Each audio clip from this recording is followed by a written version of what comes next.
سویرے سویرے نا میری والدہ، آپ کو پتہ ہے دیہاتوں میں سب نے بھینسیں رکھی ہوتی تھی، تو اماں جی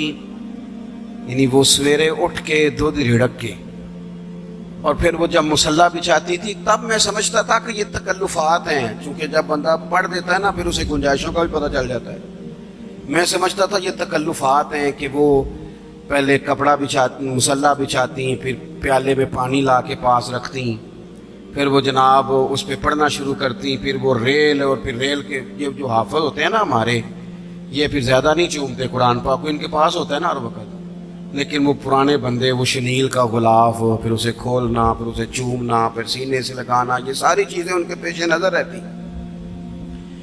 اماں جی نا وہ نماز پڑھ کے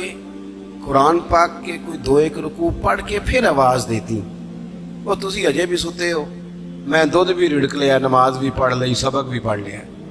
اٹھ جاؤ نا، اب تو ٹائم تھوڑا رہ گیا نماز کا۔ یہ آپ یقین کریں، میرے سے بزرگ ناراض نہ ہو جائیں، لیکن بچوں کو نماز کی تقریر نہ سناؤ کہ پتر نماز پڑھنی چاہیے، نہ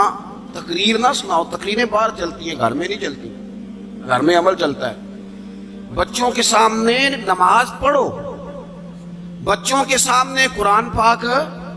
پڑھو، اپنی اولاد کو عادی کرو کتاب و سنت کا۔ سارا دن گپیں، سارا دن باتیں، گھر میں بھی تبصرے، ٹیلی فون پہ گپ شپ، اس نے تو نفسیاتی کمزوری پیدا کر دی ہے قوم۔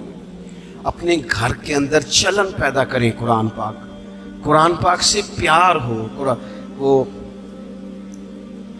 ایک دفعہ نا یہ ضلع شیخوپورہ کے کسی گاؤں میں ایک آڑتی تھا، یہ منڈی میں آڑت، وہ پرانی بات ہے پاکستان بننے سے پہلے کی،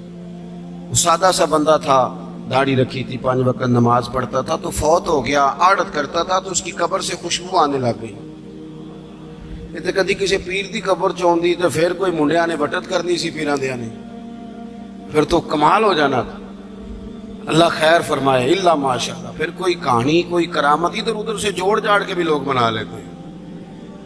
لیکن وہ سادہ آدمی تھا، قبر سے خوشبو آنے لگ گئی، شور پڑ گیا، لوگ جمع ہو گئے، بندے نا آہستہ آہستہ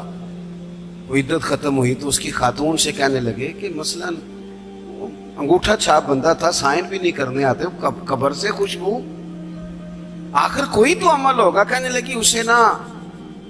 قرآن پاک سے بڑا پیار تھا،